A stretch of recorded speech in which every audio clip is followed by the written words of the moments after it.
Mr. Adam Carolla, good to be here in studio with you.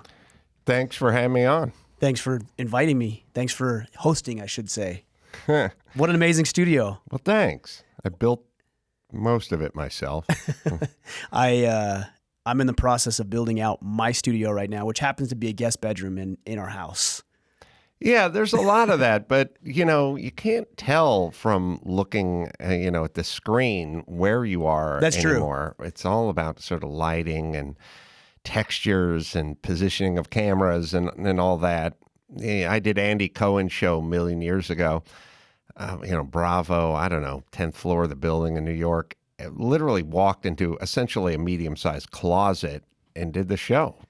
I was surprised, but it's like, not anymore. I mean, you just need a footprint of, 8 foot by 8 foot and do the cameras, do the lights. Yeah, it's the barrier to entry for a podcast or a business or whatever, I don't think has ever been lower than it is right now. Like I think about your career with radio and what's been possible just over the past 3 to 4 years, even 10 years or so with podcasting, how that's completely changed over decades of doing this.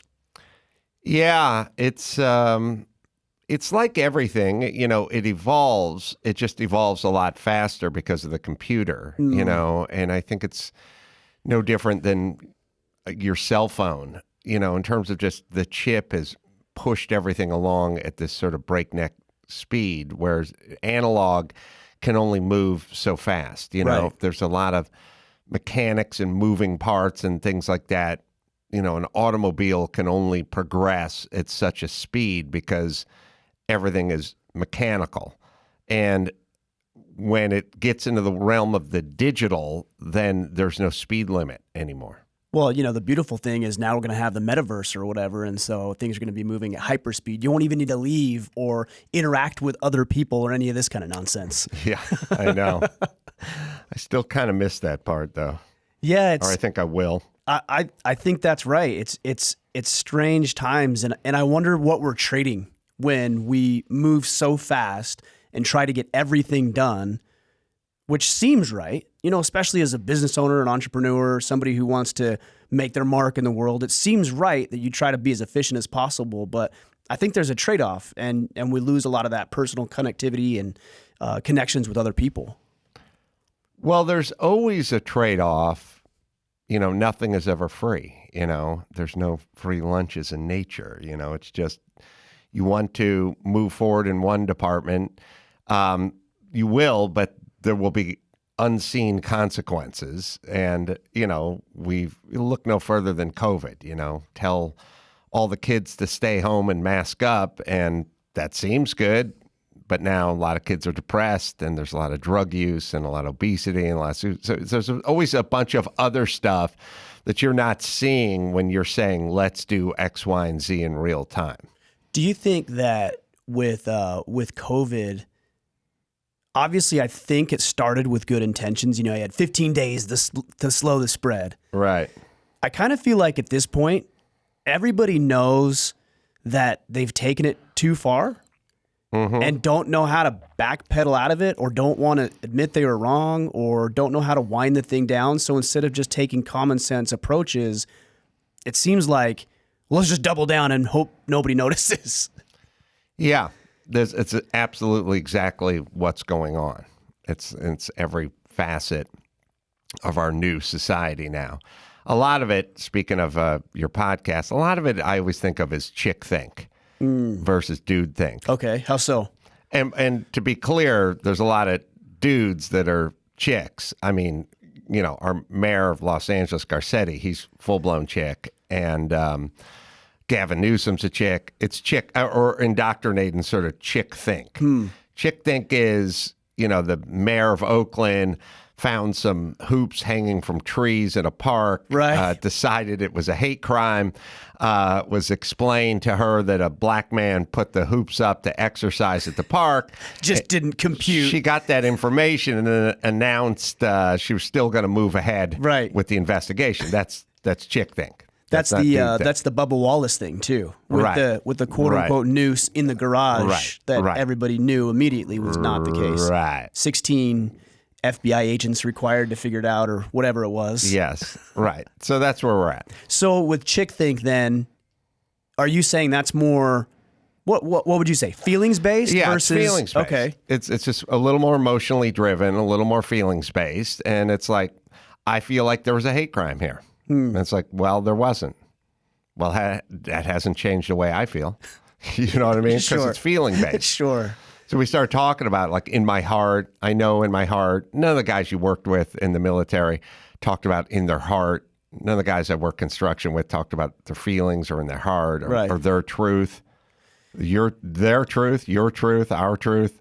That's very slippery slope stuff right there. It really is. There's just the truth. There is no room for your truth.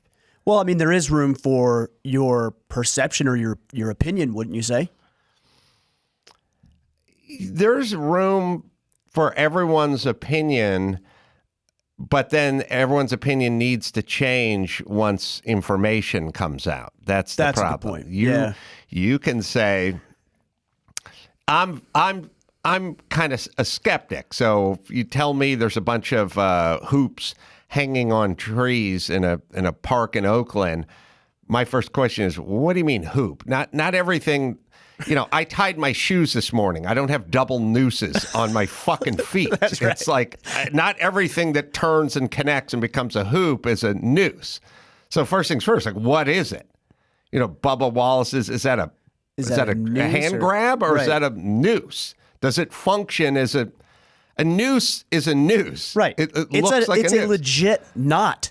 Right. That is used for a very specific function. I'm not skilled enough to tie a noose, but I could tie a circle that you could grab and pull a garage door down with. Sure. Or hang from if you're trying to get exercise in a tree. So first things first, I want to know what this is. And then the next thing is why would there be 9 of them sequentially on a branch in a tree? What is the symbolism? Mm-hmm. People hang a noose in the courtyard of the Black Studies quad on the campus to send a message. They don't hang. I also can think back to every park I've taken my kid that had essentially a hoop hanging rings sequentially on the. Yeah. So first I need information. And then if I find out, I will then be ahead of the game because I'll have this information and I'll declare it probably nothing. But you may still go down this route until we talk to the guy who tied the noose, who's a black man who's trying to get exercise. And then you must stop. Right. You can't continue on. But we've decided to continue on. Well, and I also think there's this misconception that all opinions are equal or hold the same weight. And, and I think that might come a little bit from, our First Amendment, our speech rights, where everybody's entitled to their opinion. Sure, yeah, I agree, but it doesn't mean that yours is better than another person's automatically just because you have the right to express it. Some are wrong. I had a guy not too long ago tell me I was criticizing online somebody's opinion about something. I can't even remember what it was. And he said, well, it's an opinion. How can it be wrong? Only facts can be right or wrong. I said, no. Opinions can definitely be wrong, and some are worth more than others. Oh, yeah. It's a new era we've entered. It's not a good era.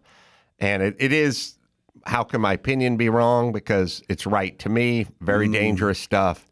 And my feelings, this is the way I feel. This is my truth. It's all nonsense. It should have been tamped down immediately. I tamped it. I was always dismissive of it.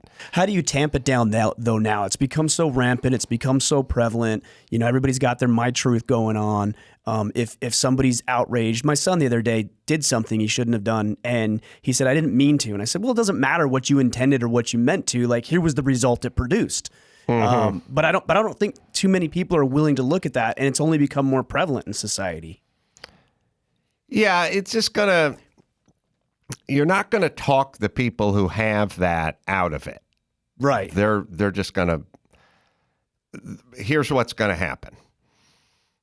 A small group of those people will flourish pushing that narrative, of course, and the general body will languish. So it's sort of like the black community has a large group of people that are languishing and then a small group of race hustlers that are cashing checks. That's how that'll work.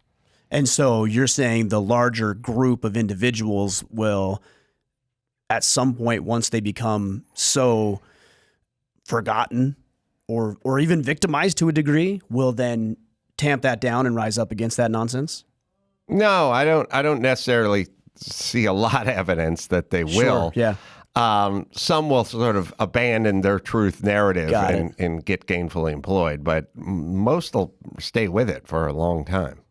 I think there's this really interesting thing in society, specifically within your field, of going after comedians and just comedy in general, because you, it seems to me, have always been almost a last line of defense, because society generally has given you permission to say things that the rest of us can't acceptably say, right? Yeah, I'd say so. I've said once they get to the comedians, they've got to everybody. Yeah. The comedians are sort of last, but they started getting to the comedians, and that means they've run through society. They've gotten to the school teachers and the politicians and the captains of industry. They got to everybody. Comedians are last, but they got to a lot of comedians. How has that changed the way that you present your stand-up comedy? I've been watching Truth Yellers, which is amazing. Oh, thanks. I love the episodes. And so how has that changed your comedy over the past several decades? Or has it at all? Well, I don't know. You watch Truth Yeller, so It's you good. can tell me. Oh, it's good. I mean, and I love it. You hear things and you're like, yeah, that's offensive. Not to me personally, but I could see how other people would be offended. And that to me is the point. Like, it gets people to stretch beyond their comfort zone. Yeah, I mean, a lot of it is we've gotten away from the tactile, agrarian sort of industrial kind of part of our society, and maybe circling back to their initial conversation, we're in some sort of digital cubicle realm where people are like sitting, staring at screens and, alone with their thoughts too much. And they're, if your brain is a little feeble and you give it way too much downtime, it'll start attacking itself, essentially. And that's the period we're in. The guys who work with their hands, the people like on their feet all day, the people that are driving trucks and sort of working, building, constructing, manufacturing, military guys, that sports, guys that are involved with repetition and practice and stuff like that. They don't really fall prey to this kind of stuff. It's this larger group of people that are sort of hanging around staring at their phone who buy into this stuff. My feeling is I'm not interested in your feelings. It has nothing to do with me. Those are your feelings. I say what I say. I do what I do. And then you can participate, agree, disagree. That's up to you. Right. It has nothing to do with me. I legitimately have a feeling. I want to share it with people and then get paid. That's my job. You can listen or not listen or agree or disagree. I'm not that part of I'm done with the equation. I am supposed to have a thought, construct that into some version of something that's funny, try to kind of wordsmith it a little bit, massage it a little bit, make a point. Hopefully it's a point where people go, oh yeah, I never thought of that. And then maybe laugh. And then my part of the process is done. So I'm a guy who just drops off your fake Christmas tree in a box on your porch, and then I leave. If you want to pull it out of the box and stab your wife with it, I'm not happy about that, but I'm not responsible for it. I'm not concerned with it. It's not part of my job. But where does it come into play when you're performing, let's say? I mean, clearly you do care about the way that people respond, right? Like I've heard you share jokes that landed, and I've heard you share jokes that haven't. And I imagine, without knowing much about you, that you go back to the drawing board with the ones that don't and rework that joke, or maybe even scrap it all together because you care about the way people respond to it. Yeah, I usually look at it or the way I look at things that don't land is, I had an idea, and the idea is like a presentation that I might be giving in a business setting. Mm-hmm. And it's like, we're taking 3 design, engineering, architecture bids on building this bridge, and I go, oh, okay, let me think of the best design for this bridge. And then I construct it, in 3D or piece of paper in my head or whatever it is. And then I go out and I pitch the company my design for a bridge. And if they don't like it, I normally don't say there's something wrong with my design. I think there's something wrong with my pitch. I didn't do a good enough job conveying what this bridge was. And normally when I think of something that's funny or interesting or should get a laugh, I'm pretty right about it. But if it doesn't land, it's because I didn't execute the delivery of it, not because the idea wasn't there. I get that. And so then I would go work on my pitch. How do you know what to work on? I mean, obviously there's timing and there's cadence and there's so many different variables about what works and what doesn't. How do you know what to focus on? Is it just years of experience? Yeah, I think that's where the 10,000 hours just sort of comes in. I mean, there's a rhythm and a cadence, and this thing, sometimes it's the beginning. Sometimes you didn't set it up properly, and they're not on board when the punchline comes because you didn't set the table right. You didn't describe what was. Oftentimes it's that. Oftentimes you didn't take your time and set up what was happening. Interesting.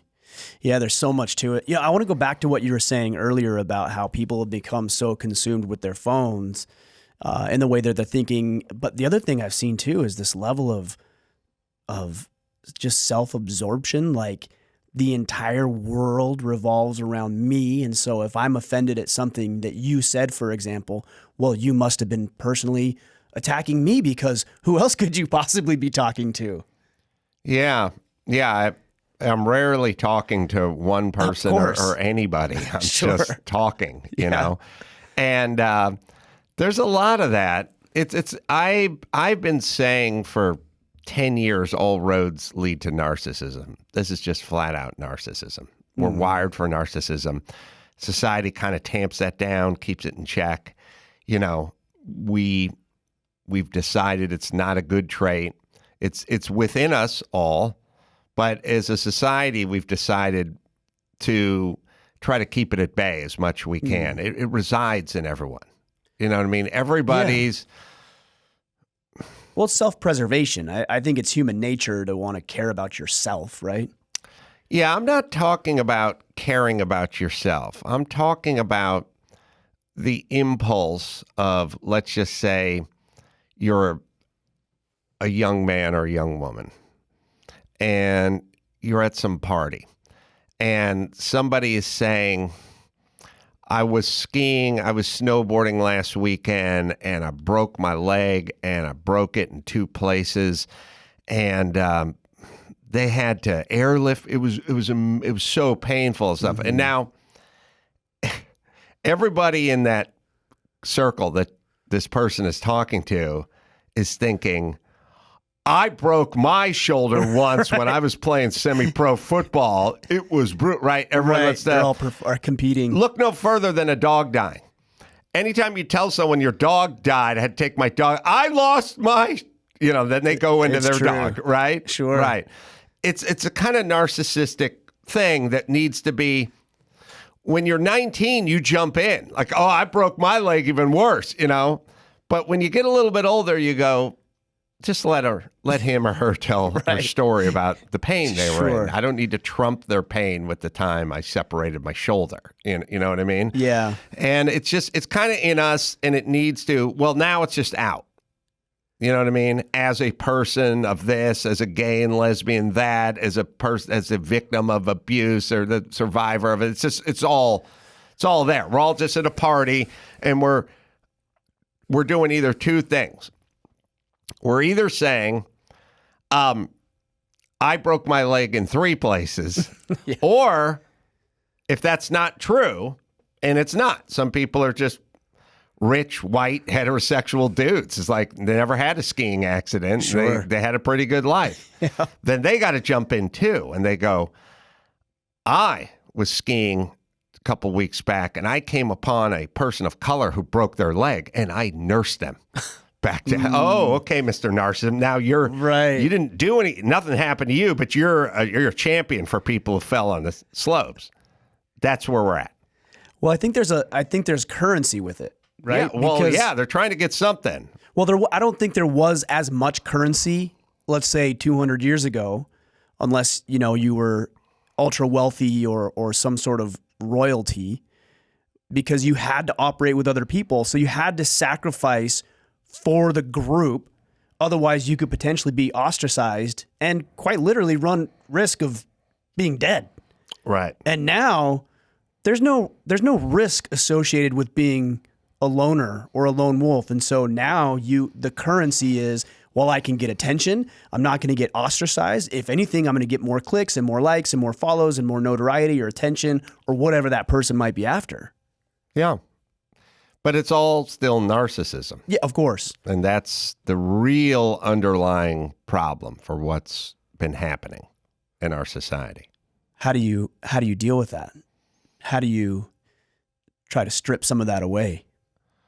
Well, it's going to force people, maybe people like yourself, to sort of hive off those, people and to create your own community, so to speak.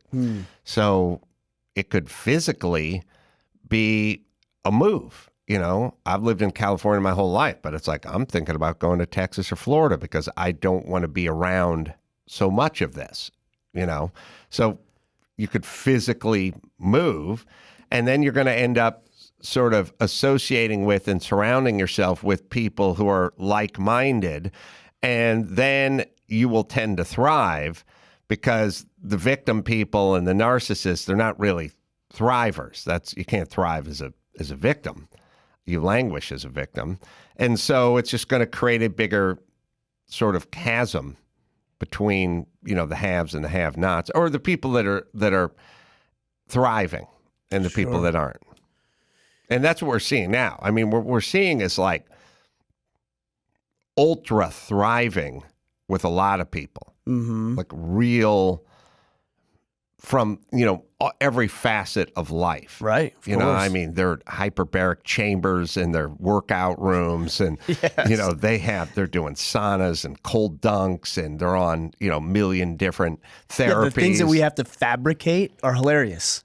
1,000 years ago, we didn't have to fabricate being cold. And now we need to fabricate being cold.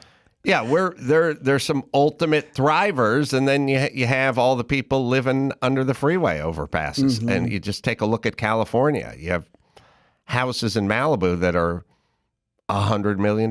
Right. And then you have people flopping on the sidewalk. What bigger chasm could there be? When I grew up in California, there weren't any homeless people and there weren't any $100 million houses. There was rich guys and poor guys, but there wasn't this huge, no one was a billionaire. There was just guys who, they had a Mercedes or something. You know what I mean? I mean, even the term $1 million, when I was a kid, I thought $1 million. Now I think you're going to need a lot more than $1 million if you want to have any sort of standard of life. I mean, it's not what it used to be. That's for sure.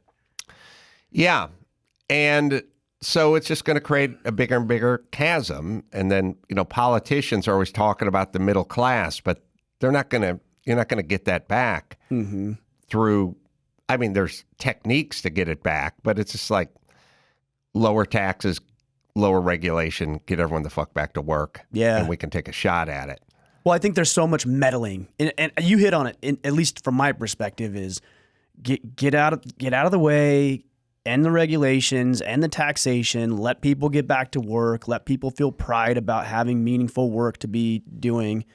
And that's what improves the middle class. But everybody wants to be part of the solution. And I don't think some do, but I don't think a lot of them realize, no, you're the problem. You're not creating solutions. You're creating additional problems with people getting to work and feeling good about who they are. Yeah, and there's been kind of a general attack on work itself. Always everyone's talking about college. Everyone needs to go to college, and then they get their loans forgiven, and they need to, get out of the oil pipeline building and get into coding and stuff like that. Like, people need to work. People need to leave the house. People need to get their cuticles fucked up a little bit with oil and stuff like that. Like, people are happier when they're working. It's true. I saw that, and I can't remember exactly what the number was, but college enrollment rates, and I'm sure this has something to do with COVID. I'm hoping it's a continuing trend, because really the amount of people that go to college just don't need to go to college. And there are engineers, and there's medical doctors and lawyers and those sorts of individuals. Sure. Secondary training. Got it. Outside of that, go to work. Go get to work. You don't need to spend 4 years and $100,000+ for the opportunity or the right to be able to go work somewhere. Yeah. No, I've worked, I've employed a lot of people. I've worked with a lot of people.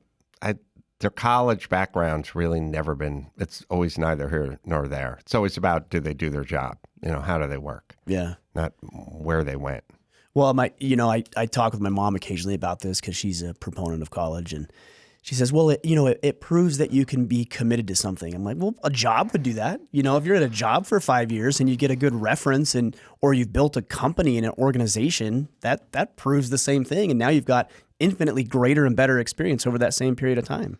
And money, not debt. It's stupid when people do that thing. I know. And it's the same thing if you have kids and you see all the trash they're pushing out there, like Dora the Explorer or Wow Wow Wubsy or some bullshit like that, and then you go, this is a vacuum of creativity. This is just fucking trash. And then someone will go, well, they're learning the language, they're hearing words. Like, you don't think that where the fuck did Abraham Lincoln learn to talk? You talk to other people. You have an environment, like, as if they wouldn't. And same bullshit with college. You know what I mean? Like, well, you got to learn responsibility. There's a lot more responsibility in a job that starts at 7 a.m. every day, and that you can get fired from, and a lot more interactions on a construction site than there ever is in your first class starting at noon. And it's a Chicano studies expose. I mean, give me a fucking break. Well, it's an easy argument because it's a false dichotomy. You got to learn. Well, right. Yeah, there are other. I deal with that a lot because my wife and I made the decision several years ago. This was pre-COVID to homeschool our children. Mm-hmm. And the big thing is, well, I want my kids to be socialized. Right. Yeah, I got that. So you want them to be socialized with little a-holes, little Timmy and Tommy at school who are being indoctrinated by the teachers on some of this woke nonsense ideology. You want them to be socialized to that? Because there are other ways that we socialize our children. They participate in sports. We also have friends that we meet with and neighbors that we work with and communicate with. But it's a false dichotomy that people paint because it's so easy. It's lazy. I agree. And I went to high school and junior high and grade school with tons of people that just turn out to be socially fucked up, drug addicts, losers, partial criminals. Like, who says that's a fix-all for socializing? Yeah. Yeah, it's funny, though. It's that is the one that I get more often than not on the homeschool issue is the social. Oh, and the other one I get a lot is, well, I want them to be introduced to new ideas. Yep, agreed. But again, children, young children especially, are not capable of discerning what is right and what is wrong. So they hear this woke ideological nonsense. They don't know. Their brains are not developed to the point where they can actually differ or determine what's right and what's wrong, what's good and what's bad. So they hear socialistic, communistic ideas and think, well, teacher said so, must be right. they're incapable of defending their minds against that stuff.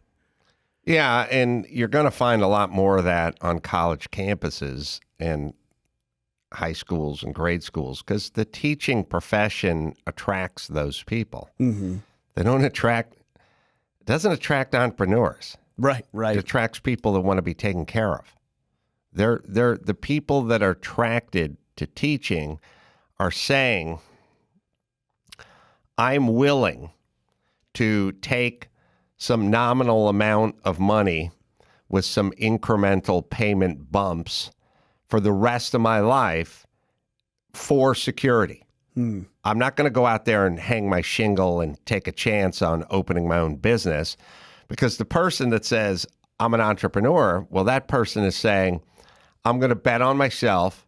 I may win, I may lose, I may excel, I may fail, but I'm going to go out there and do it. The teacher says, I want $53,000 a year and in exchange, I want to know that I can't be fired, that I'm always going to get paid, that I get 3 months off for summer, 2 weeks off for thing, and I will trade for that. That is close to socialism as we can produce in this country. If you think about it, sure. That is essentially that system. Well, and you have tenure and things like this. Right, I can't be fired. Okay, fine. So those people are going to have a sort of like-mindedness. The same way if you opened a college or if Mike Rowe opened a college or if I opened a college, there would be a different approach. We'd have different thoughts about it, right? They don't. That it attracts them. Now, in terms of indoctrinating the kids, you don't have to indoctrinate, quote unquote. That's the way the wind is blowing on that campus. I've said it a million times.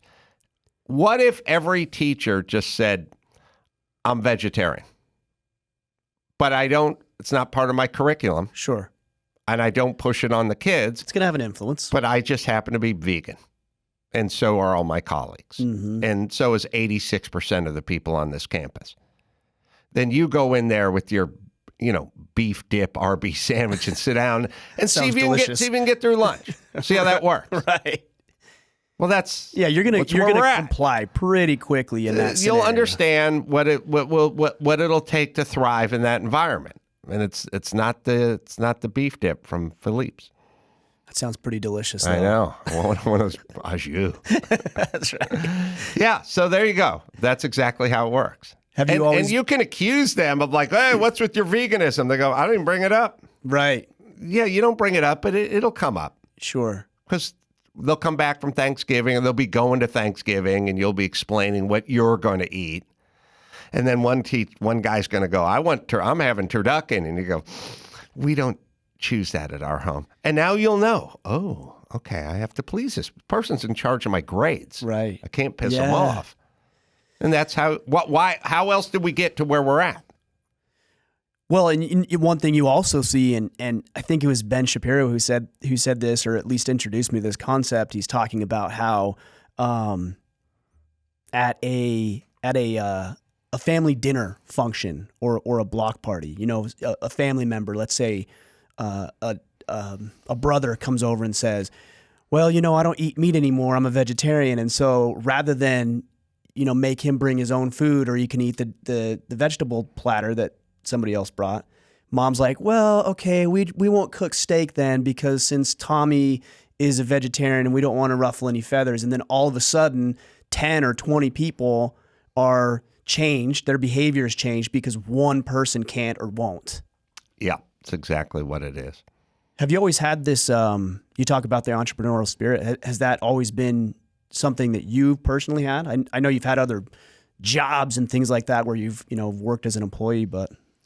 No, I was never really wired that way. I didn't come from any of that. As far as my family went, we didn't have any. We're probably as un-entrepreneurial as a family can get. I never saw it. I never really knew what it was, and it wasn't something that I grew up with or knew, or I didn't know people had it, and it just wasn't part of my world ever. Is that something then that evolved over time, or were you even not that aware or conscious of it, and your life just progressed as it did? I never really looked at myself as an entrepreneur. I just looked at myself as somebody who wanted to do something, wanted some autonomy. It became, apparent to me, maybe earlier than many, that if you're a guy who wanted to say what you wanted to say and think what you wanted to think and speak how you wanted to speak, that you needed to build yourself, your own kind of environment, platform, business. It wasn't going to work. Someone like me wasn't really going to work in the system where I relied on the system to give me work or to invite my films into their film festivals or, whatever, Right. Any of that stuff. I kind of knew early on that was not really going to be my path. So I just did it as a sense of self-preservation. Yeah. Really. I've had people in the not too distant past ask if I want to go work with them or whatever. And I just kind of chuckle. I'm like, you trust me. You do not want me to work with you because I will be the biggest pain in your ass. I will undermine you at every turn. I will recreate every single wheel, and I will not be fun to work with. I think it's very similar to what you're saying. Is I feel like I'm unemployable at this point. Yeah, I mean it's weird. I was a good carpenter. I was eminently employable as a carpenter. But as a comedian, the number 1, 2, and 3 sort of edict as a comedian is I have to say what I want to say when I want to say it. Sure. And a lot of people say, don't do that. And I'm like, that's pretty much the number one reason I'm doing it. That's my job. It's my version of the job.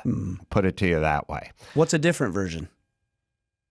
I would like to remain on this sitcom that's prime time. Got it. Okay. On ABC. Sure. So you start appeasing people or organizations in order to maintain that job or that sitcom or whatever it may be. Well, maybe you had some thoughts a year and a half ago about schools not closing, but you're on a popular sitcom on ABC. Got it. Would you like to share those thoughts? Probably not. Okay. Maybe those thoughts were correct.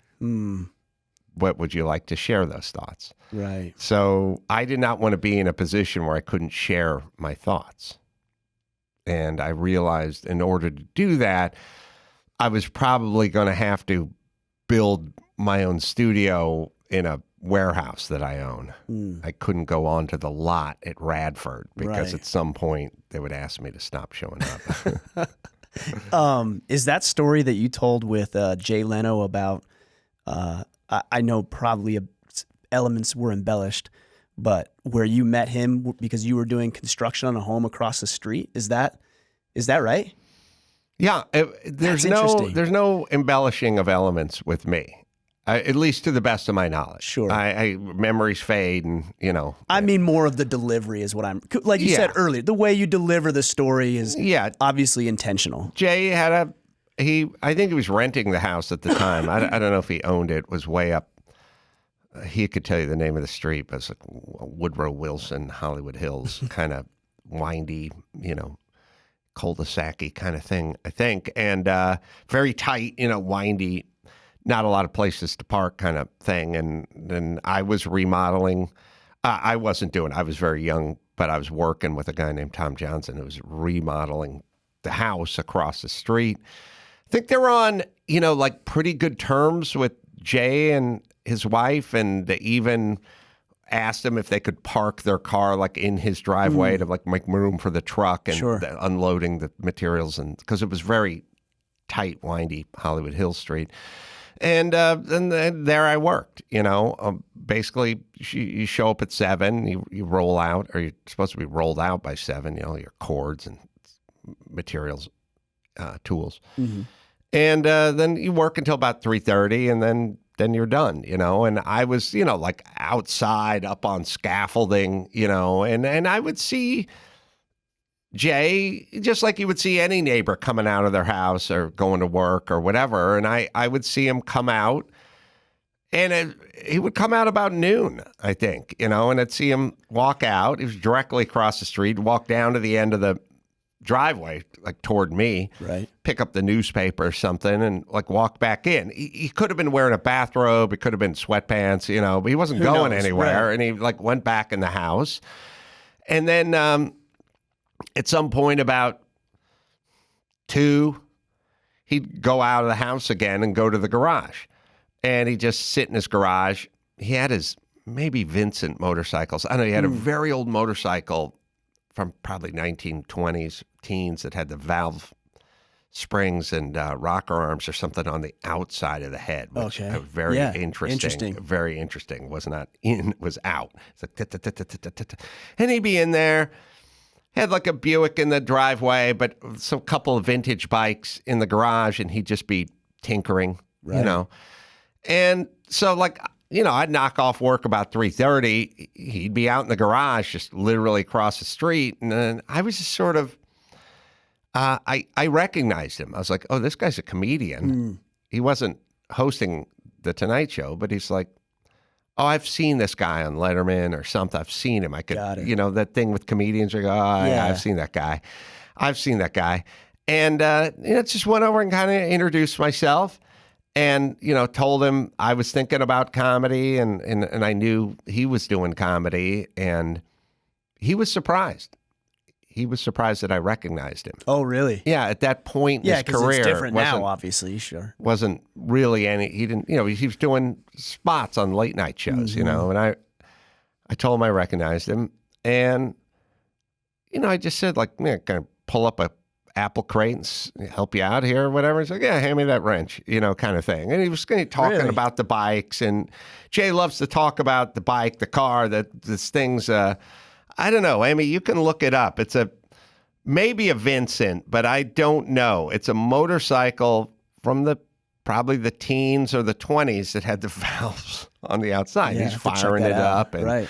I'm looking at the valves. I'm kind of a gearhead, and I just, I'd say, okay. And then like, I'd hang out for an hour, I didn't want to kind of bum rush the guy. Sure. And then like at some point I'd go, all right, well, I'll see you tomorrow, and I'd go home to my crappy apartment, my crappy pickup truck. And I think, God, what a schedule he's on, man. Yeah. A comedy schedule. I got to get on that schedule. Roll And out at noon. Next day, the same thing would happen. I'd show up, start spreading stucco on the outside of the house, and I'd see him come out again, and wave to him, and then I'd go, okay, come by after work. Yeah, see you after work, and I'd come by and sit in his garage again.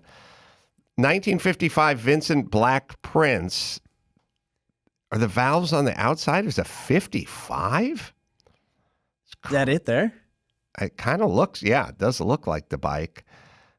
Oh, There it is. Picture old Leno, though. I don't think That might not be the bike, though. that's right? more of a cafe racer Sure. that he's being pictured with. But yeah, you kind of have to find vids of the thing running to see if the valves were on the outside. But that's what I remember. He has those bikes, and he was tinkering, and I helped him tinker, and then I would pick his brain about stand-up. That's pretty cool to see, to see how far it's come and where it started. But it also took some courage to be able to do. I don't think a lot of people would do that, right? They may not go over and introduce themselves, or they may not, make that initial contact. But to think about where those conversations at this point have led to is pretty incredible. Yeah, I mean, years later, I did the Tonight Show. It was kind of crazy, Yeah. I mean, multiple times, but the first time I did, I remember going, God, I remember talking to him in the driveway. Yeah, for me, I'm not that aggressive of a person. I just knew he had a context. He knew we were across the street working every day. We'd wave at him or ask if we could park the car in the driveway or whatever. So there was some contact there. Sure. And he kind of knew who I was. It wasn't some guy walking around the some neighborhood, weirdo right? And I knew enough about motors and engines and valve trains and stuff like that I knew he would understand that I kind of understood what was going on with the bike. And I was funny. I thought, I'm not going to lay a comedy routine on the guy, but I'll work in a shot here and there just to let him feel me a little bit. And it kind of, played out as it played out. But at some point we finished a job and, that was about it. Yeah. Yeah.